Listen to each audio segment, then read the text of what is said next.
Welcome back to Cryptos Are Us. I am George. We're all George. So we got a lot of stuff to talk about, more to break down as the tariff war continues and is definitely heating up. Not just with China, but also internally too. There is one state that is very, very, very heated over everything and is suing the United States. That's right. But yeah, this tariff war is definitely heating up on all fronts. But you know what? Bitcoin, how can Bitcoin withstand all this? Well, it can if this happens. So let's talk about everything that's going on in the world of tariffs, markets, crypto. Let's do it. Let's do it, guys. Welcome, welcome, welcome. We're starting out the day a little bit lower, 83.7. Okay, still not bad. Low 80s, that's good. Yesterday we were a little bit higher, 85, 86. But that's because there's more FUD. There's more FUD, it seems like, every single day. There's like more stuff. You know, you can't really call it a boring market. Well, you could for Bitcoin and crypto, because there's not a whole lot of new stuff. But when it comes to tariff stuff, man, you cannot say it's a boring market because every single day there's more and more developments. And it's not all good stuff, okay? But it's not all bad either. First of all, Scott Bessent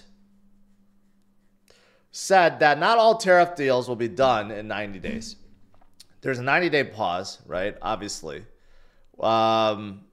But he's saying that, you know, we have 15 major trade partners, and some of them will take longer to negotiate with than 90 days. Obviously, China being one of them, but the others, there's a lot, right? Japan and UK, those two in particular, he may not want to admit it outright, but they are extra important. And I showed this yesterday. Why? Because Japan holds, it's the #1 country. They hold the largest amount of U.S. treasuries. And UK is #3, while China is being at #2. Those three by far are the largest U.S. treasury holders. And we don't want them to continue to sell off more. That's not what we want. So those three are going to be really tricky. Others, they still hold a lot, but not as much as these three. But that's why he's saying, you know, don't think that everything will be resolved within 90 days. They may not, right? So that's why Japan, they may be harder to negotiate with because they have, so to speak, the trump card, because they hold over $1 trillion in U.S. Treasury bonds, okay?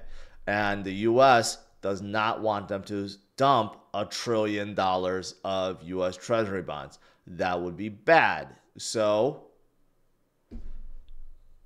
they do have some cards to play.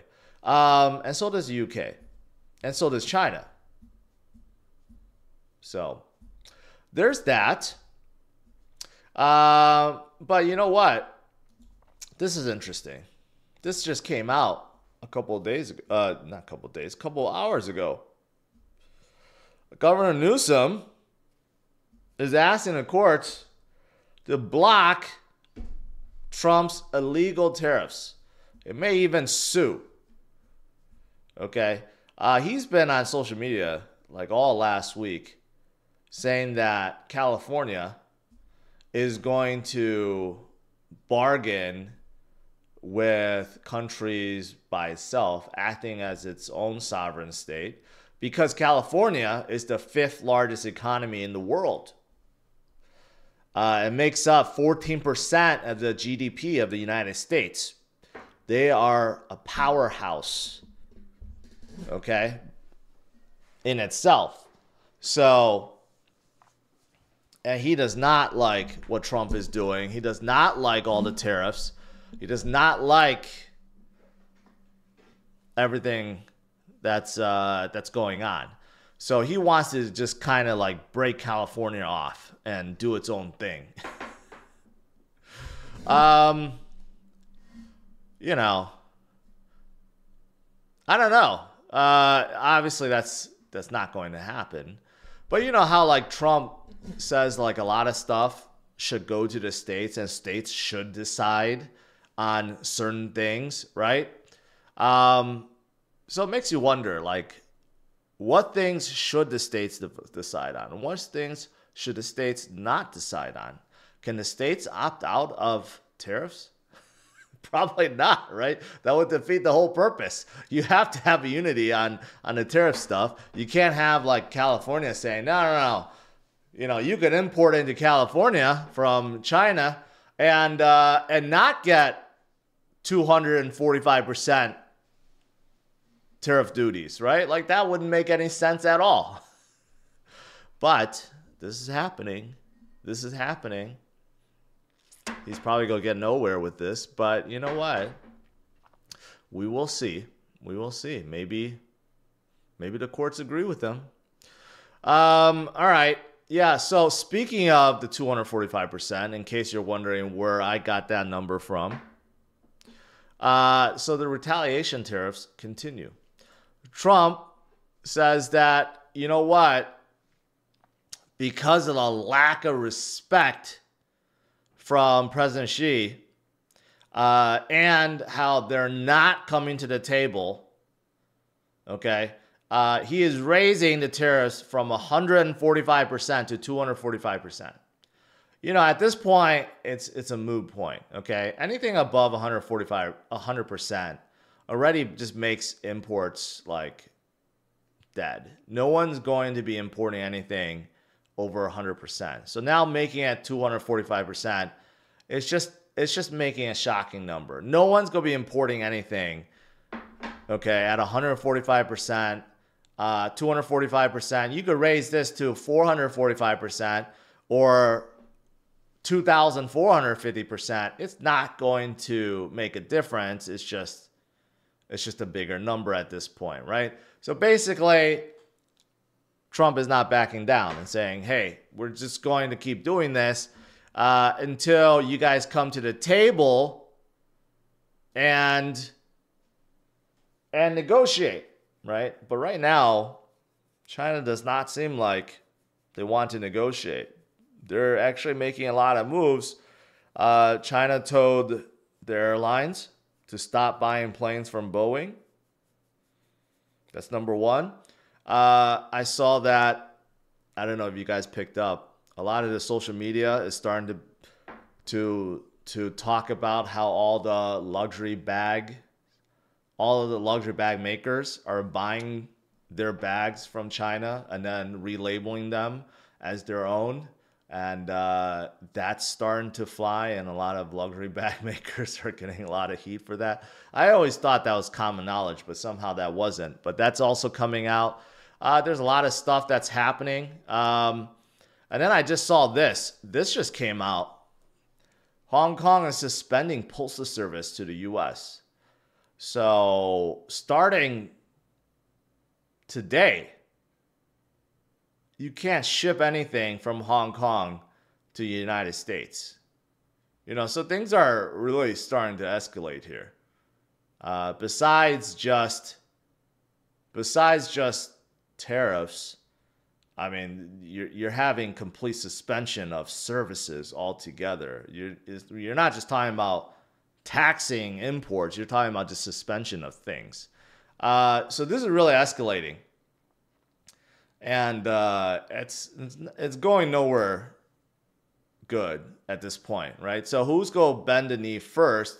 A lot of people think it's going to be China that's going to bend the knee first because there's this notion that China's economy is not doing good. The yuan is crashing, and they need the U.S., they need the consumer buying power of the U.S. to buy all their goods. But you know what? They're starting to talk. President Xi is talking with all the other Asian nations. Seems like they want to, get closer together. It seems like what's happening right now is driving a lot of nations towards China instead, driving people away from America and to China. And if they somehow find a way to offset their selling to other countries, that would be a bad thing. So that's why people like Jamie Dimon says that, yeah, we want the US and China to be talking as soon as possible. Trade wars could challenge US credibility. It could drive people away. We want this to end sooner than later. We want both sides to start talking. Yeah, hopefully they do. Hopefully they do. Hopefully this doesn't, like, soon you can't have flights between the two countries. You know, like, you can't go to China and Chinese can't come to US. Like, you know, it's starting to head that way. It's starting to be like everything's going to start canceling, and that's not good. We'll see. We'll see. All right. Going back to Bitcoin.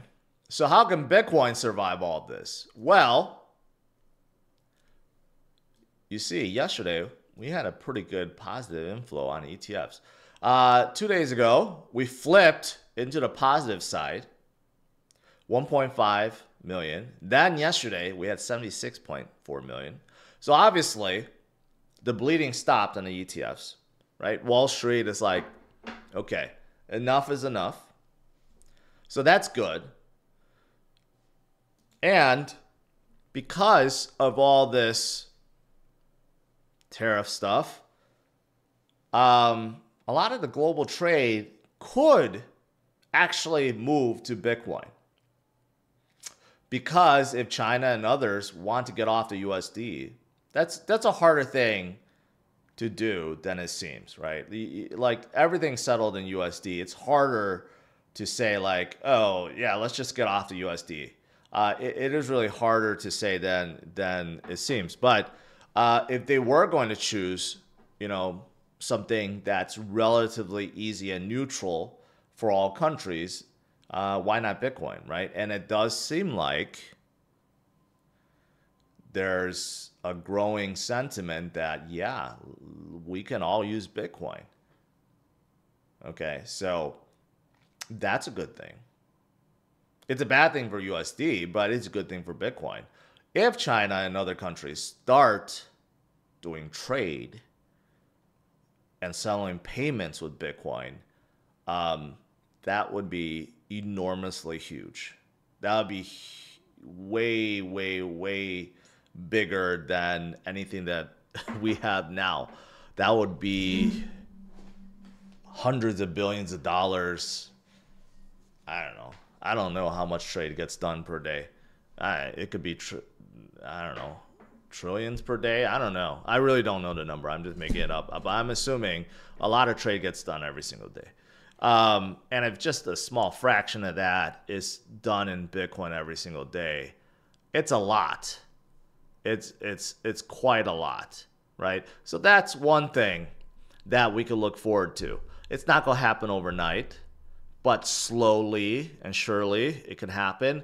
And obviously we have already heard, not just like settling transactions, but also buying, purchasing, right? Like we heard of like purchasing oil, for example,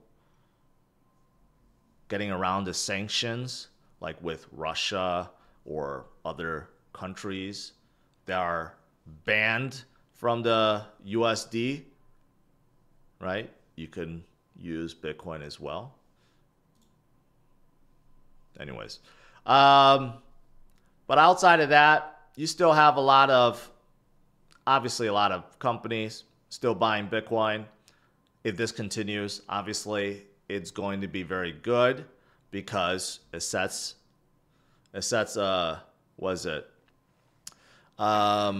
kind of like, it offsets the panic sellers, obviously, right?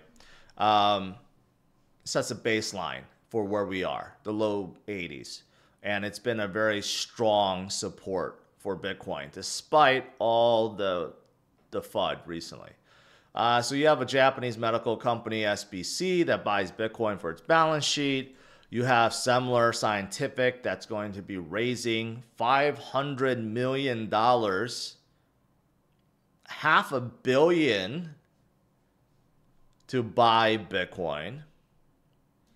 You have Mailchimp that's owned by Intuit, that owns Quicken and others.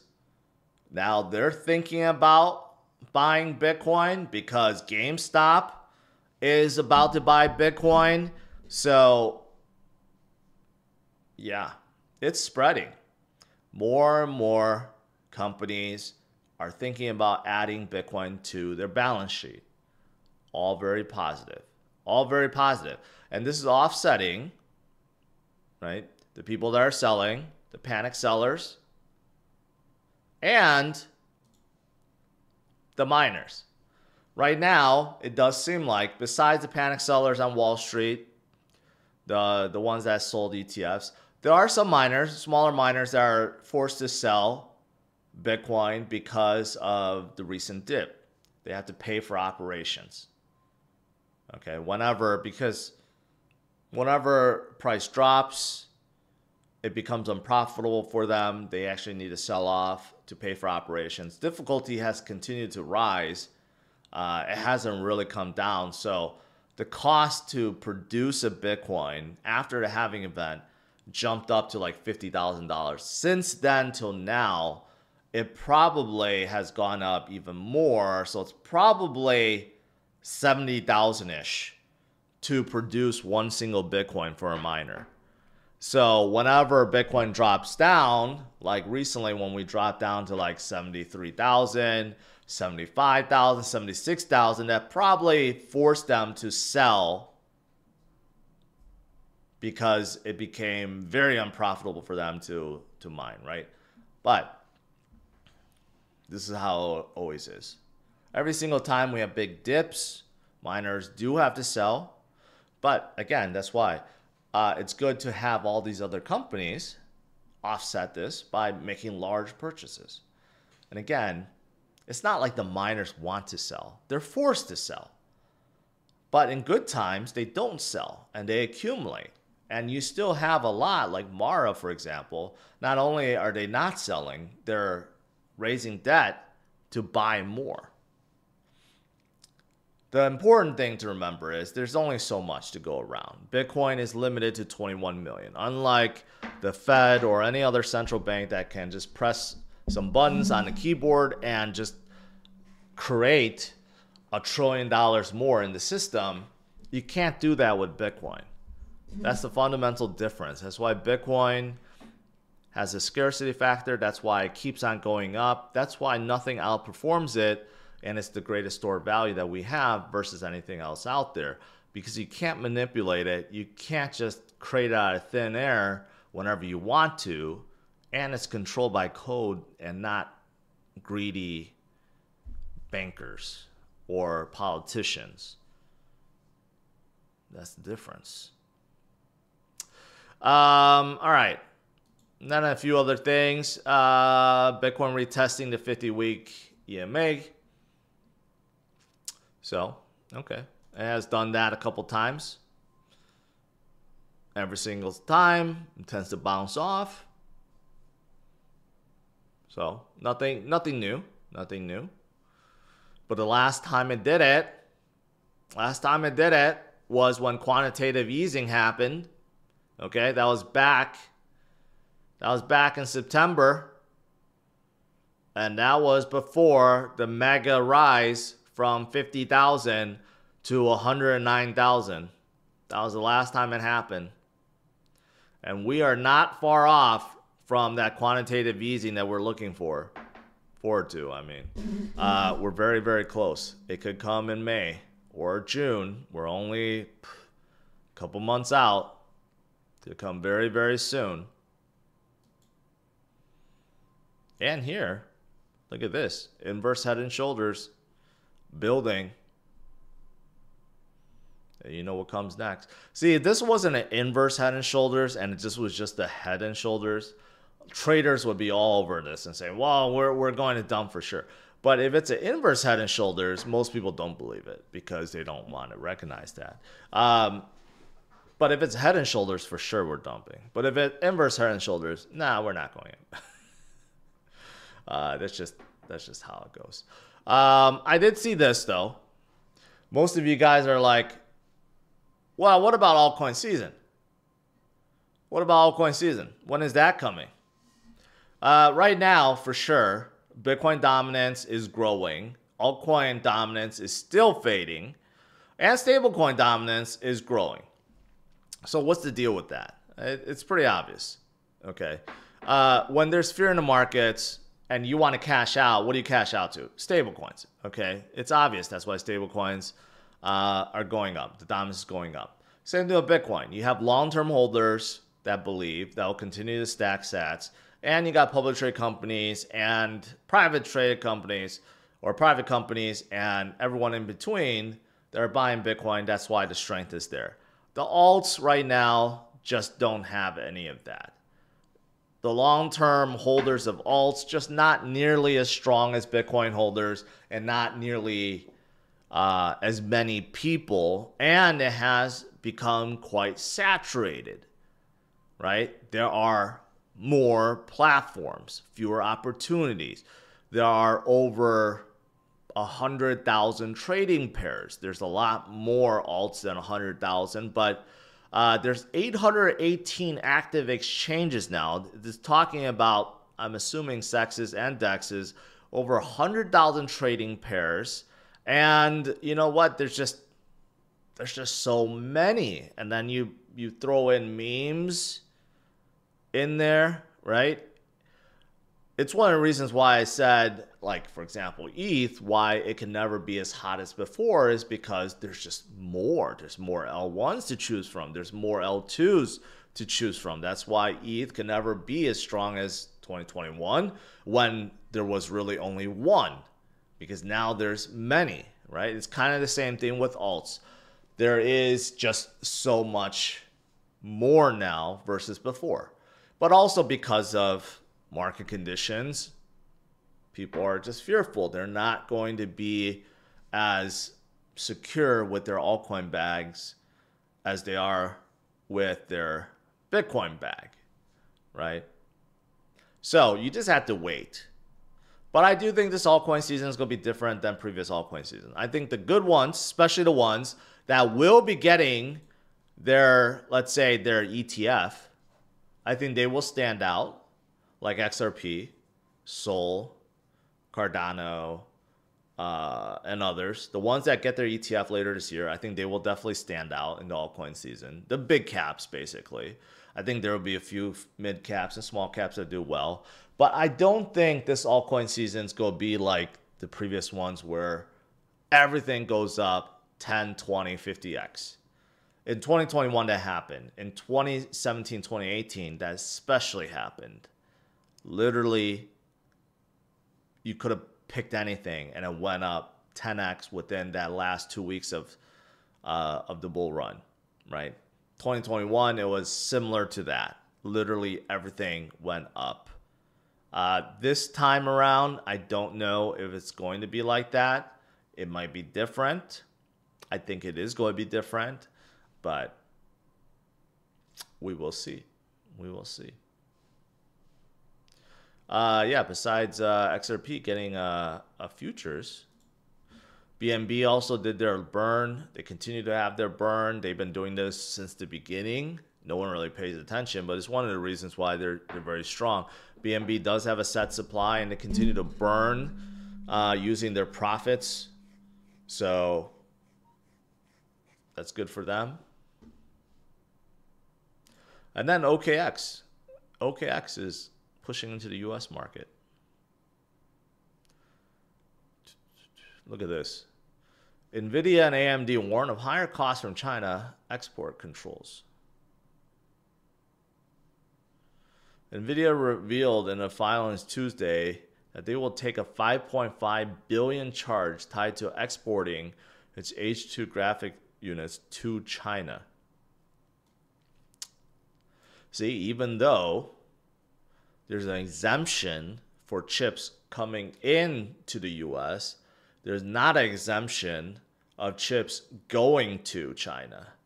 So NVIDIA does sell to China, AMD does sell to China, and there's 125% tariff of US products going to China. That's a big loss right there. All right, let's do some Q&A.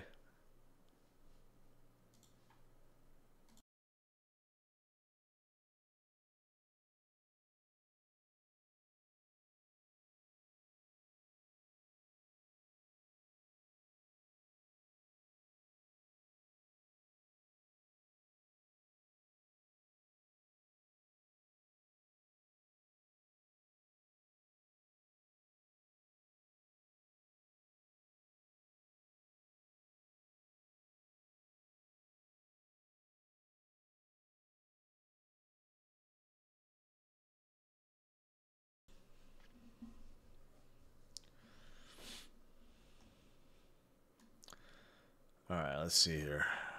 Let's see if I miss anything.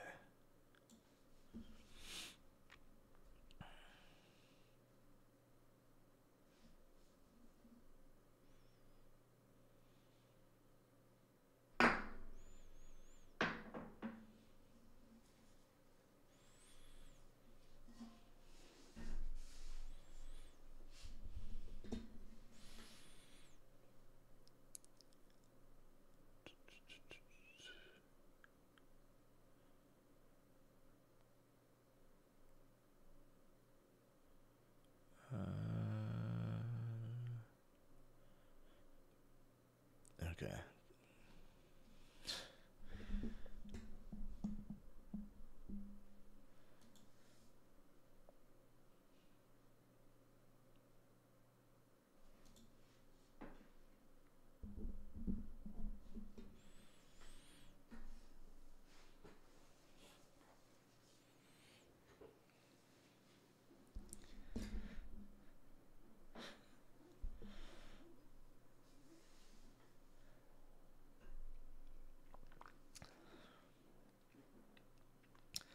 Crypto winter incoming, carry trade unwind. Nope. I mean, look at it. We've been holding very strong around this level.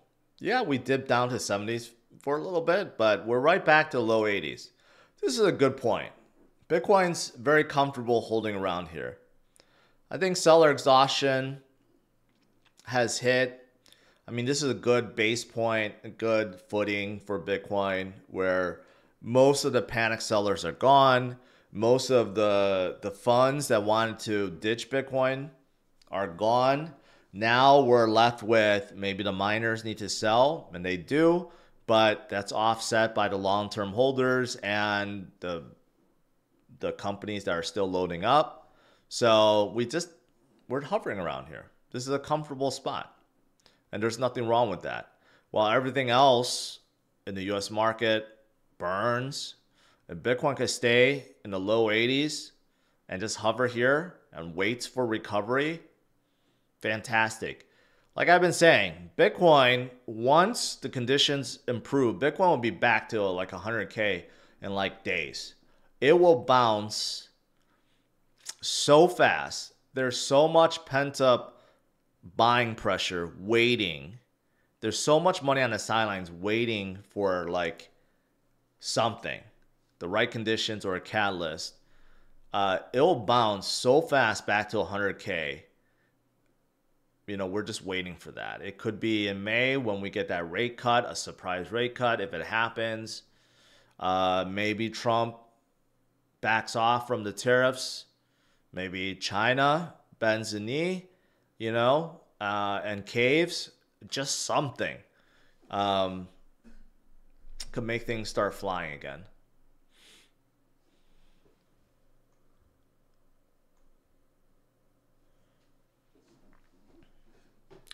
Adrian, Injective market cap all-time high. What's your prediction? Injective is certainly not an all-time high. Are you asking me what you think, what I think their market cap all-time high is or will be? Because they're certainly not there.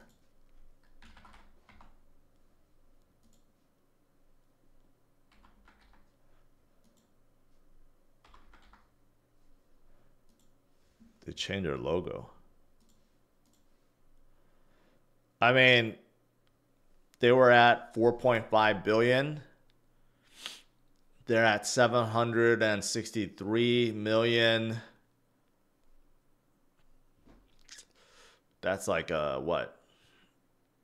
5x, 6x, a little bit under 6. Can they get back up there? Yeah. I mean, if you look at, back in January, they were not that far off. So can they get back up there? Yeah. Can they go higher than that? Probably. Injective is a great project. I like them. So I think they can get back there and break through that for sure.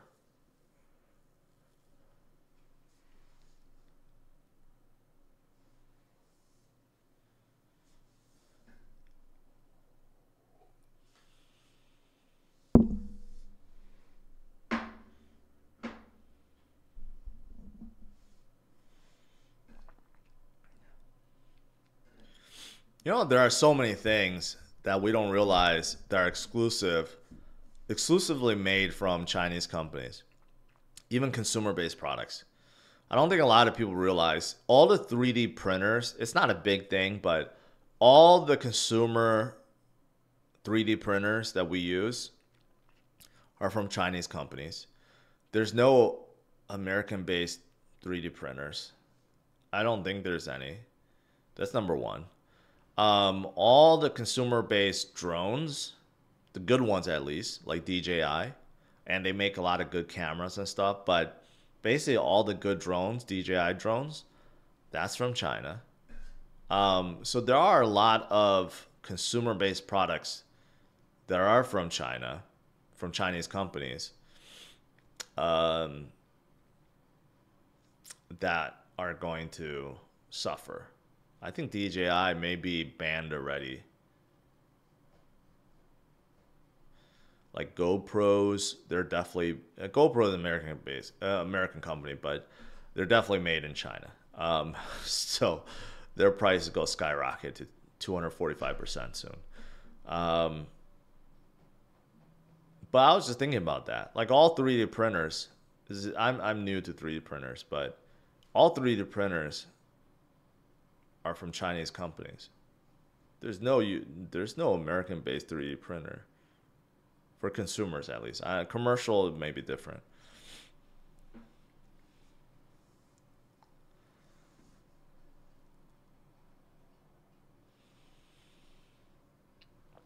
When do we start having inventory problems? You know what? I don't know. Right now, if you go to Costco, you definitely don't see inventory problem. Everything is still the same price. No one's panicking. There's plenty of inventory. I don't know when that's going to start hitting. Like, I don't know if people are going to start panicking and start loading up. Maybe in a couple months, that's going to start happening. You see shelves start emptying out. I actually don't know. It might actually be smart as like a hustle to start like buying and storing goods that you think are essential that will get very, very expensive. A lot of people made a lot of money during COVID time selling like hand sanitizers and like masks and stuff because they were really rare. A lot of people made a ton of money selling hand sanitizer. Like you could probably do that now if you can figure out what are some essential things that people will buy that will get very, very expensive because of the tariffs. And if you could load up on it now, then you can make good money selling it in a couple of weeks or a couple of months.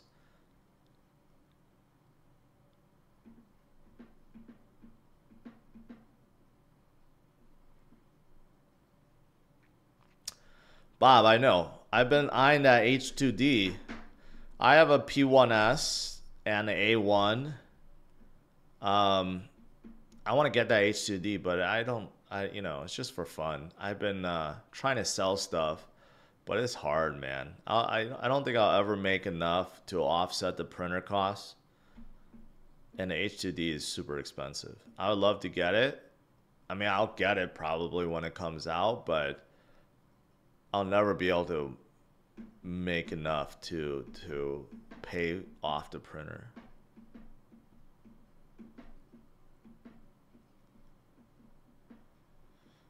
Siokin. I bought 10 air conditioners 1 month ago. Already up 20 to 50% depending on the model. Really? Like industrial kind, or like the residential kind, or the ones that you put into windows?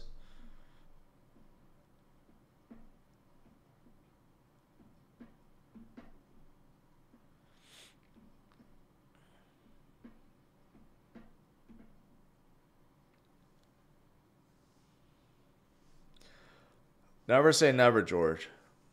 I don't know. Oh, I want it to be true. I'm trying really hard. I have a store that I'm selling stuff, but it's hard to get people to buy it.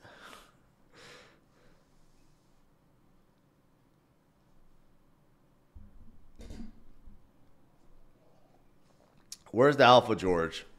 The alpha is don't panic, continue to DCA, and we'll get through this. In another month or two, after quantitative easing hits, everything is going to explode back up very quickly, especially Bitcoin.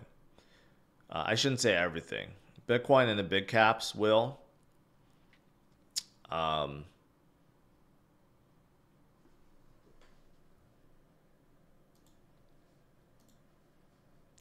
MicroStrategy's up today. That's good. Bitcoin coming up a little bit. That's good.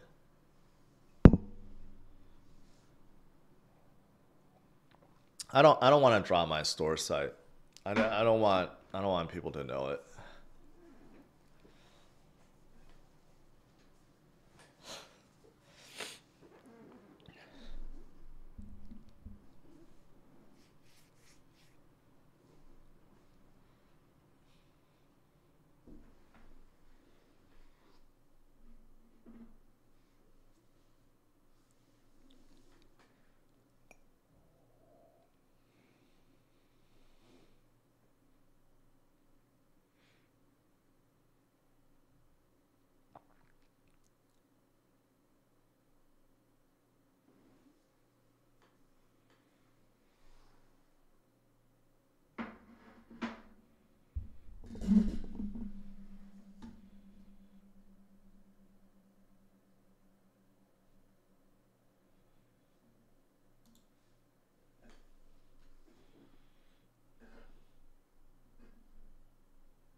Stanley Wong, I appreciate it.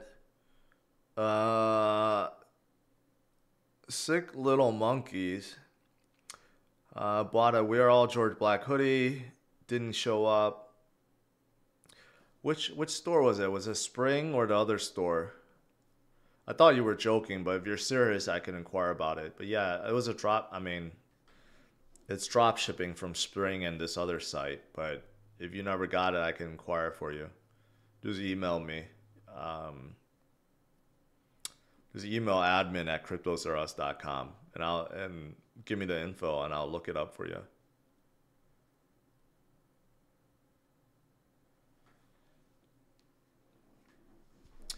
Yeah, the 245% doesn't mean anything. After 145%, it really doesn't mean anything.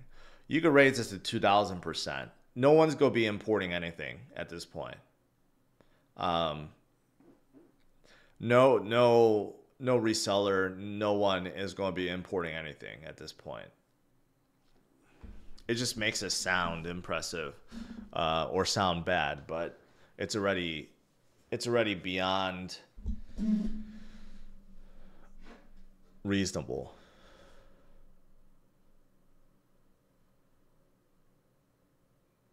But I don't see, this is what I'm fearing. I don't like seeing stuff like this. Okay, this is going beyond. This is like canceling a services.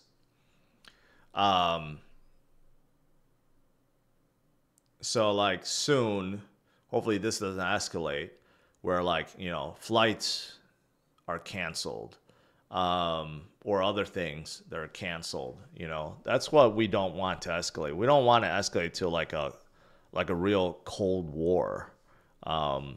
That would not be good.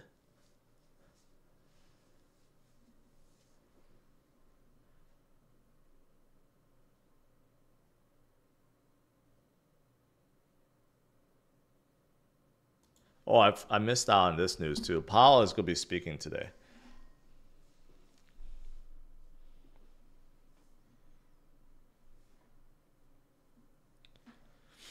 James Bruce, appreciate it.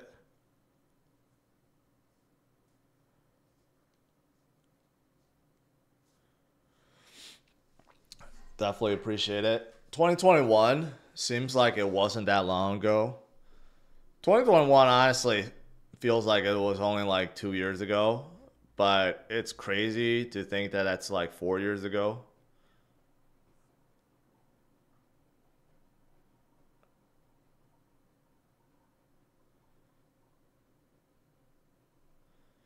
Do you think memes will be bigger than altcoins? Well, memes are altcoins, first of all. And I get what you're asking.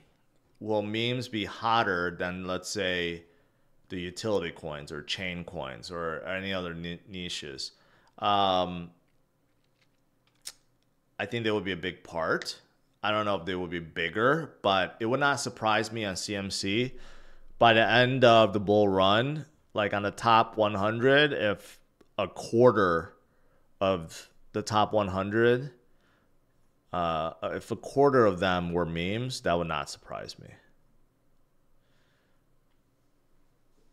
Let's just put it that way.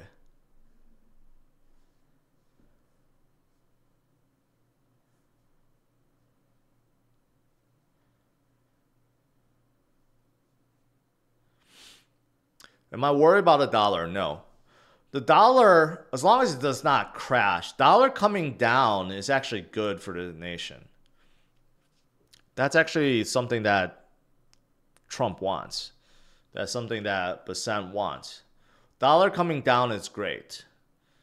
It invites investments, right? So nations with stronger currencies, they tend to invest in nations with weaker currencies, and they put more money in because it's more advantageous for them. So there's more money coming in, there's more investments coming in. That's what Trump wants.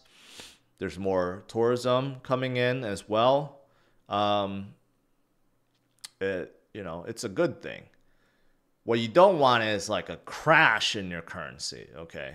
Like that would be bad. You don't want the dollar to be crashing, but you do want it to lose its strength. If you lose strength against the yen or the euro or something, that's actually good. It'll cause more businesses to come in, more investments to come in and build, right? Especially now when Trump wants like all these manufacturing plants to be built in the US, all these businesses to come into the US and build and build and build.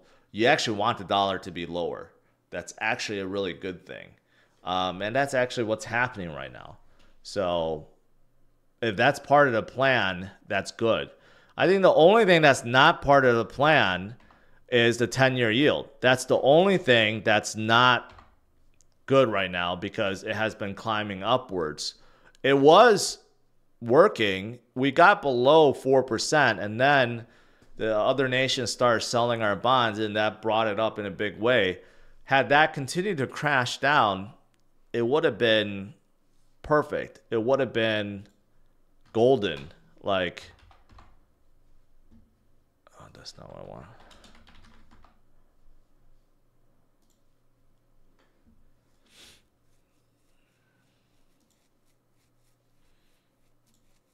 Yeah. This is actually what you want. But it's, as long as it's not crashing. Is it crashing? We're a little bit below September, October levels. See, if we did not have treasuries being sold off from other nations, our 10-year yield would probably be below September or close to September, October levels, which would be aligned with this, which would be great.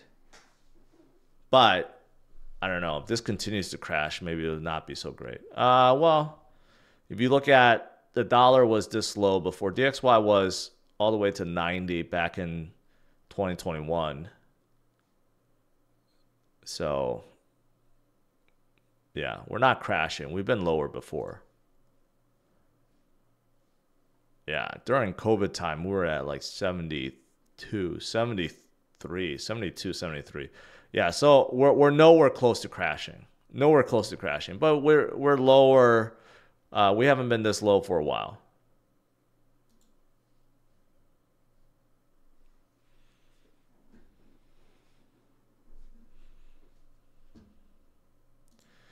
I don't think Powell's going to save us. A lot of you guys are saying Powell save us. I don't think he's going to save us at all. This is why Trump wants to get rid of him. Trump is looking for a replacement already. Because what Powell's going to say is, well, we can't make any drastic moves until we get some clarity from the tariffs. That's the only thing he could say. I mean, that's if you were trying to be a good Fed chair, that's the only thing you could say. You can't just cave into pressures and say, well, I'm just going to start cutting. I'm going to start cutting rates right away. Then you're just being too reactive, right? You're supposed to be, you're not supposed to be as reactive to the markets, and you're supposed to be more stable, I guess. I don't know what the right term is. But he needs to see the bigger picture, I guess, before making moves. But that's not what Trump wants. That's not what anyone wants. Everyone just wants him to start cutting right away.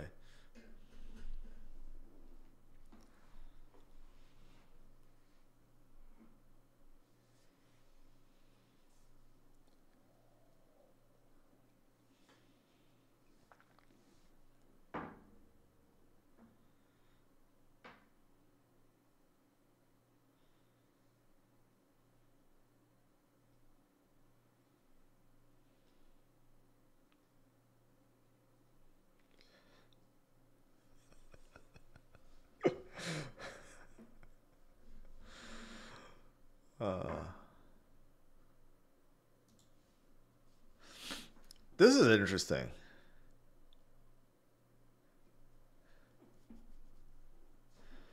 This is interesting, man. If this somehow, I would say this has no chance in hell of winning. But hypothetically, if somehow Newsom wins and California can act as his own sovereign state and not have to abide by the nation's tariff laws, and they can just, import stuff without tariffs, that would completely dismantle any tariffs, laws from any tariff regulations or anything that Trump is trying to do. It would completely destroy it. And I think he knows that too. This may be just a big political play because Newsom wants to run in 2028.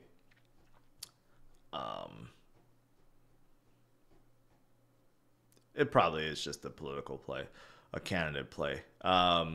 He probably knows there's no chance in hell he's going to win this. But, hypothetically, if he did win, then all the tariff stuff just completely breaks down.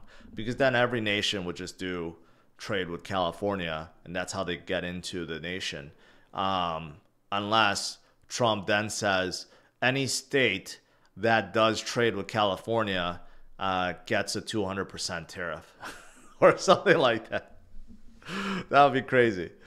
That would be crazy. All right, enough thinking about crazy hypotheticals. All right, guys. Bitcoin is doing well. See, despite all the crazy FUD, the crazy tariff escalation, and everything that's going on, Bitcoin is holding strong because there are many that don't want or don't care about what's going on. They want to opt out of all the shenanigans, right? And Bitcoin is the only way to do that. So continue to stay strong, focus on the future, right? And make sure you smash up that like button. And subscribe to the channel if you are new. And look forward to my video tonight if there's something to talk about at 8:30 p.m. Central Standard Time. All right? Have a good one, guys. Take care. Bye-bye.